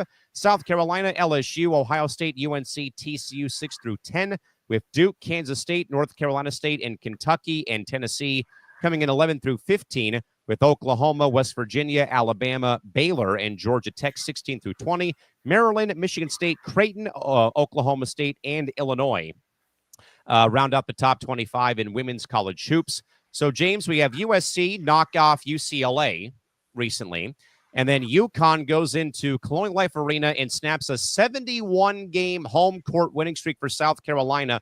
And I mean, not like a 1-point win at the buzzer, James, a full-fledged beatdown over 40 minutes of gameplay on Saturday. And now, James, Notre Dame, who right now at this rate, they feel like a favorite. But I still think, James, that those top 4, if those are the top 4 seeds in the field, wow. Notre Dame, Texas, a very good Lauren Betts-led UCLA team, and, of course, a very good Juju Watkins-led USC team. Wowzer. Yeah, she's everything to the USC team. The coach is great there too. Love But Lindsey Gottlieb. upsetting UCLA. That felt good. I saw those highlights there. That always feels good. Notre Dame, they've won 18 straight, so no wonder they're number one. But their duo, though, man. I mean, Hidalgo and Miles have been feeding families all year, it seems like, for Notre Dame this season. Yeah, UCLA being, above UCLA. I don't like that, but at least they're right there with them. UConn's right there. The top six there, top seven is really, really good. North Carolina's pretty damn good in general. Yeah, TCU, with Haley, that's a great move there. Seeing Tennessee back in there is good, and Baylor. Those are always ones that you always expect it to be in there. Creighton, I didn't know their women's team was the top 25, but that's good to see there. Yeah, they've been like 25, they've been 23, 22 all year. Like, they've been very consistent this whole entire season. Good. But again, in the big bad Big East, though, it's kind of a gauntlet. But hey, they've held their own all year. Isn't Notre Dame in that Big East, or am I tripping? No, they're in the ACC. That's right. Just join a conference already, please. Get it over with. Yeah, for football, definitely. Big Ten. Yeah. Texas, yeah, I didn't expect them to be in there, but what you just said about that. Yeah, I'm hoping USC makes a good run before Juju. I don't know if she leaves. I'm trying to figure out if she leaves for the... I think you have to be at least a junior to go to the WNBA she's a sophomore. draft. So she's got at least one more year. Never mind. And I believe... she can go now, though. And I'm trying to remember if it was Betts or if it was... I think someone at UCLA said that they were going to forego next year to stay one more year at UCLA and not go to the draft. That's amazing. But, money, of course, is an incentive now. Paige Beckers, you would think she would leave for the WNBA, right? She's the projected top pick right now to go to Dallas, I believe, at this rate. I would stay at UConn if I was there. All right. Well, yeah, hopefully USC keeps it going, as I think we're, 3 weeks away from conference tournaments? I want to say. Let's see. We're getting there. We're getting there. I believe, because my last game for UST's women's team against LMU was on the 27th. So probably I'd say the week after. There we go. From Vegas, for my conference at least. It's like everything's in Vegas out here. I hate that. Well, the Pac-12 West. Yeah, the Mountain West Big is West. I'm trying to remember. The Mountain West is at Thomas and Mack still. The WCC. West Coast is at the West Coast is at the Orleans. Mm-hmm. Pac-12 was at T-Mobile, and the Big West is now at Lee's Henderson. Family Forum in Henderson, where the Silver Knights play of the American Hockey League. Yeah. I think the WAC is in Vegas too, I want to say. It is, yeah. I want to MGM? see... I forget where, but I always try to watch the Big West tournaments. It's hard to find, though. But this year, as I mentioned on my Instagram, I was like, I want 2 in, but I know it won't happen because they were mid-major. But I would love if UC Irvine and UC San Diego both get in this year somehow. But just because of scheduling, issues or scheduling non-strength conference being in there, I don't know if that'll happen. But both are just awesome. Both of those UC schools. Seeing UC San Diego up close and shooting the threes out of the gym, that was just great. Yeah, and I know, James, and I think we'll save this probably for next Monday's program, but there's been some spattering of talk of potentially expanding the March Madness field to beyond 70 teams, I want to say. I think we'll keep that under wraps for next Monday, but certainly... Well, we'll see we'll see about that eventually at this time. With that, James, we're past midnight hour, but we're hopefully not going to go over 2 hours. Let's knock on wood here. But of course, James, we'll get now, man, to the off the board topics, my friend. This is, of course, one of, I think, my favorite part of the show. Though we get to talk about a topic or two that was not talked about on the show. we want to talk about and get some feedback, or let alone just getting some thoughts off our chest. James, you ready to roll? Yeah, I can't think of anything right now. I'm trying to remember what I had earlier. Oh, about no, I don't think that's a good topic, but I did want to mention the MLB jerseys. The numbers are back being bigger, and the letters on the back are bigger now, like it used to be. And that was a good sight to see in spring training. I just remember last year how small the letters were and how get small out like the a magnifying glass to read whose name was on the back of the uni. How spread out it was, and it was screen printed instead of stitched on. I just hated that happened, and especially to MLB jerseys, and what it means, and how Fanatics has just ruined that. I did see a couple of weeks ago the Utah Hockey Club. That hockey club, baby. We're going to the club, baby. There is a strong presence for people that want mammoths. I thought it was mammoth, but they keep saying mammoths or mammoths. I didn't know it was plural. I thought it was mammoth. Can you correct that for me? I think it's mammoth. Yeah, they kept saying mammoths, and I'm like, and they do the same thing with Yeti. Like they're not the Yetis, they're the Yeti. They're not. It's not the Oklahoma City Thunders. The Oklahoma City Thunder. Heats and the Magics. Tampa Bay Lightnings? No, they're not Lightning McQueen. It's Tampa Bay Lightning. Yeah, I saw that earlier today. Avalanches? Yeah, like Avalanche. Yeah, I was thinking to myself, I saw people holding signs at a game recently where they were having people vote on the team name at the game. That was a point in time thing where I think we talked about this, I think, on our last show a couple weeks ago, where the 6 names that were in the bracket for the Utah Hockey Club all got denied and declined because of the U.S. Patent and Trademark Office saying you can't do this. Yeti got flagged because of the Yeti Cooler Company. My beloved name of Blizzard got shot down because I believe Dairy Queen probably said you can't do that. And the other names also, and the 4 other names got turned down, so they had to go back to the drawing board. And they had one name in. So Outlaws and Mammoth were always the 2 that were there. They had the name of Wasatch, which was named for it's named for a mountain pass in Salt Lake City and in Utah. But also apparently they were going to use like a mythical, like Abominable Snowman logo, I guess, for the logo. But to James's point last show, he thought it would be too confusing for people like me or Dave Joseph to keep saying Utah Wasatch. So they took it out and replaced it with Hockey Club again. So it's either the Hockey Club, Utah HC, or Mammoth or Outlaws. That were the 3 names that are left on the bulletin board for them to vote for the team name. Yeah, I just want to see what comes out of that. After all the names and then the ones that were rejected, I just rather go with the Utah Hockey Club. I mean, a lot of the MLS teams have FC. San Diego's going to have their game coming up. Real Salt Lake was the first one that became, the European style name of the club, and then gradually teams began to adopt the FC or SC moniker, soccer club, football club moniker. San Diego LAFC, the Seattle Sounders FC, Columbus Crew SC.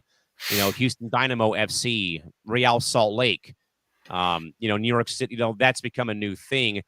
And I mean, I think you can still have a mascot if you're going to be just called the Hockey Club. I think you can. Definitely. Okay, I have make it the Abominable Snowman. Why not? All right, for all the teams.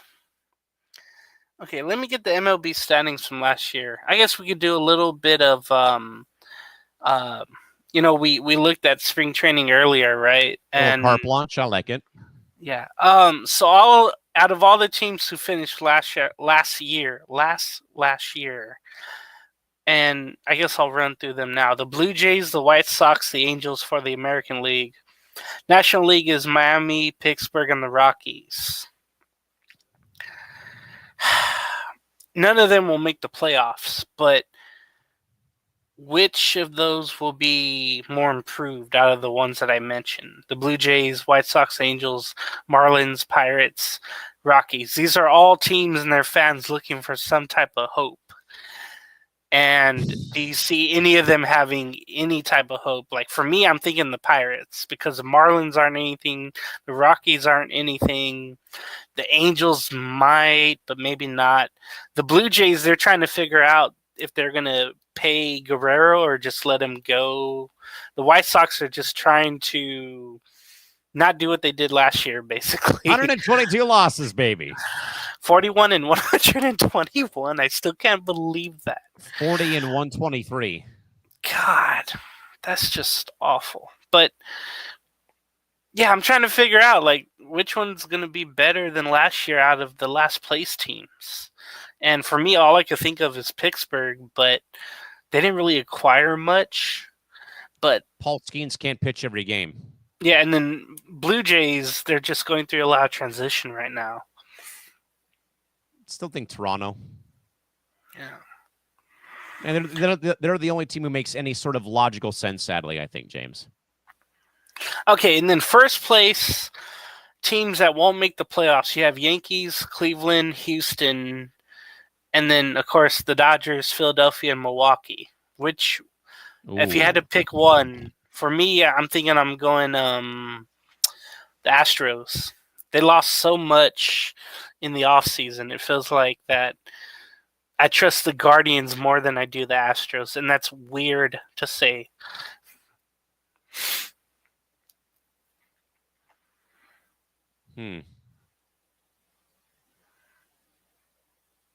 We could still call the AL Central the worst division in baseball, right?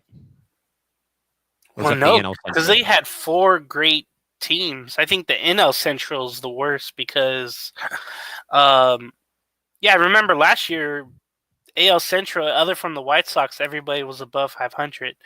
NL Central, there were 3 winning teams, and then you had the Reds and the Pirates, but they both had more than 75 wins.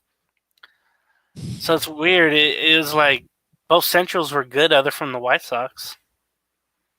Real competitive last year, now that I look back to it. Yeah, Dodgers will be fine, obviously, sadly. I think Philadelphia's safe. Atlanta's going to probably take a bit of a nosedive. Mets will struggle with Soto, I think, sadly. Maybe not. Houston might not be what they were, losing who they have lost. Cleveland, I think, probably will be safe, and I think the Yankees will be safe. Yeah. Not making the playoffs, though.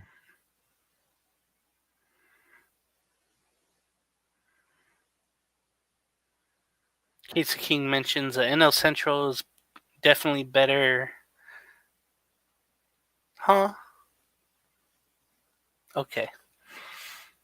Probably the AL Central is better than the NL Central. I don't know.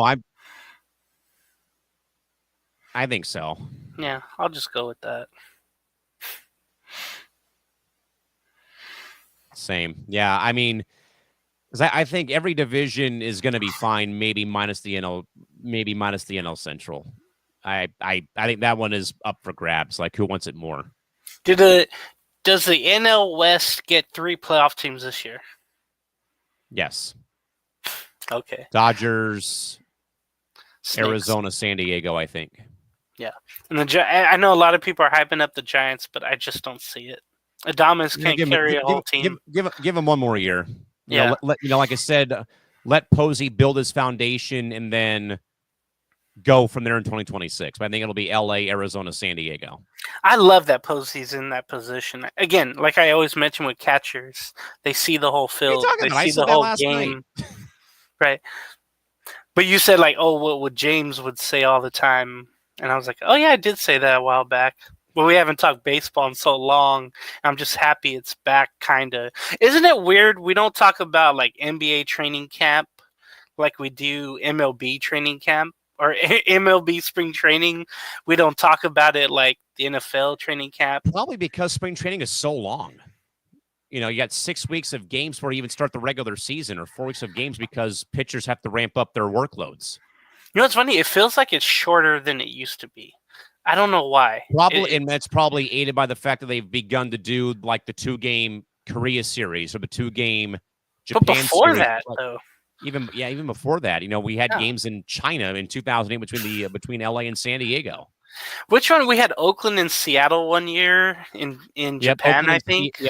Oakland and Seattle did a weird like regular season exhibition flip-flop every day, it felt like, in 2008, I think. Yeah. All right, that's all I have because I'm already ready to go for the baseball season. And now the NFL's done, yeah. Yeah. How about them Raiders, baby? Ugh. I don't know what to expect. I just want a quarterback I can trust, and that hasn't happened. Yeah, not yet. Oh, with that, folks, I'm going to go off the board though. This was a announcement that was made last week, last Tuesday morning at like 5:00 Pacific time in the morning, and this was a project that I think I talked about on here last year, and it never got off the ground and running. But now, folks, we're going to get it running finally in about a month's time, folks. But and I know that there's a lot of moving parts here, but with that, folks. You might recall that I was in the process of starting an online radio station last summer, that would have been a mashup of sports talk in classic and alternative rock music. But due to finances and licensing reasons, I had to scrap the format and put the project on break for a year roughly to reestablish myself and reestablish some things. And now, folks, as of last Tuesday, can confirm that we are going to relaunch that project. It's going to be called Pressbox 1100 KCSM on RadioKing.com. But also, folks, there's a cool caveat. Starting on March 11th, you can now listen in audio form on your phone, on your browser, or on your smart TV.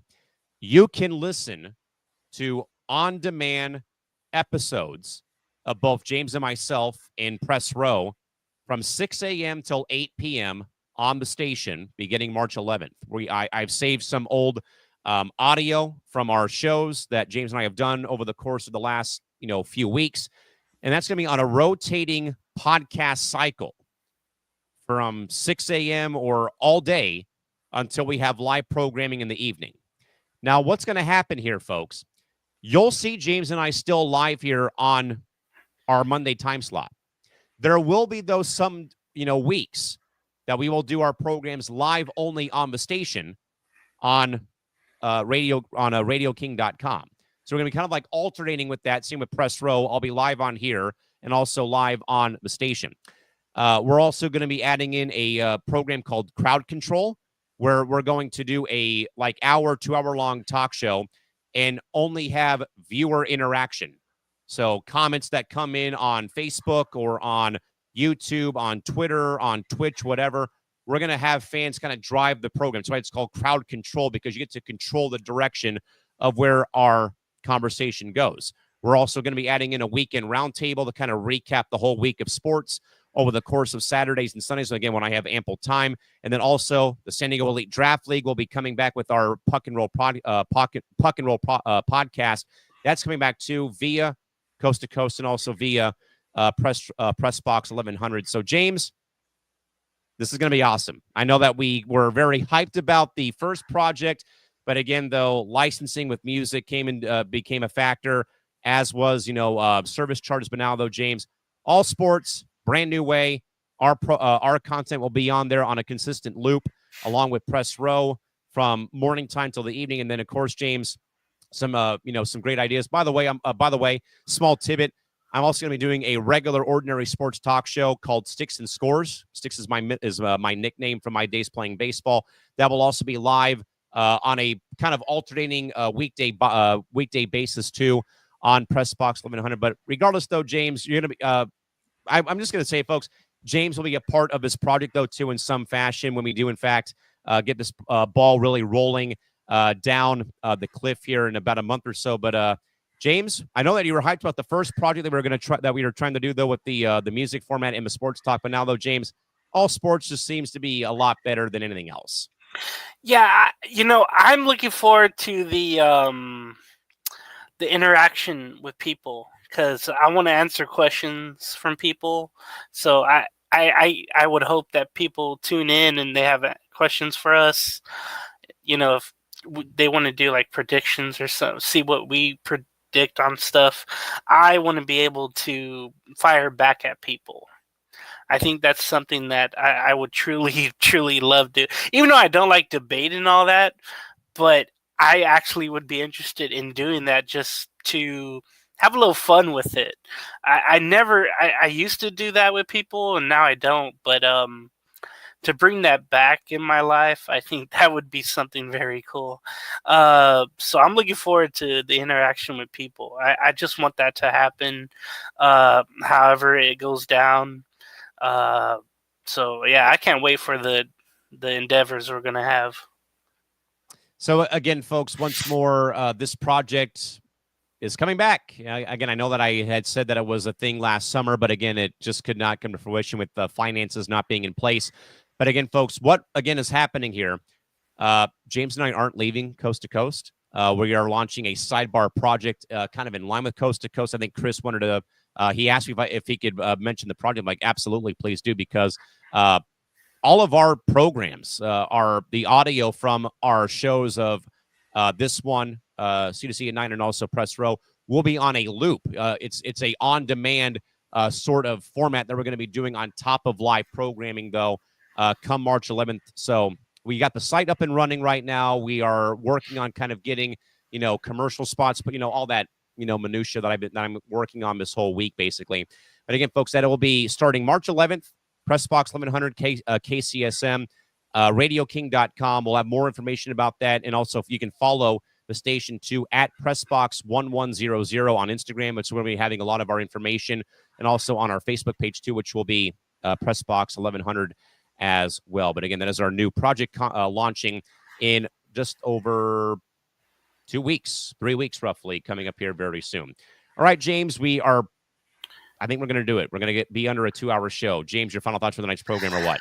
Yeah, let's try to get that. Yeah, I can't wait for the endeavors. But yeah, going right into like tournament time as well. That's going to be a fun time. And I just can't wait for that. And then everybody on C2C, keep watching, what's going on. I'm always looking for news. And we're eventually going to have... what is it? Entertainment Hour on Friday. Hopefully I could be a part of that show, coming up this week. And then I think we took a break because it was Valentine's Day. So people had dates, obviously. So yeah, I'm interested to get back into that. On Deck will be back. Look out for that on Coast to Coast Entertainment Network. We'll be really in depth with our coverage or our topics, me and Chris and whoever else wants to join in. That should be on Saturdays, maybe starting in a couple of weeks as spring training really gets into the middle part, I want to say. What else? Anything else on Coast to Coast? Yeah. All the other shows. Creeping It Real, I think, will be back here on Thursday on the network. And then Between the Ropes, I think, will be back. There's always probably something going on. I couldn't tell you. But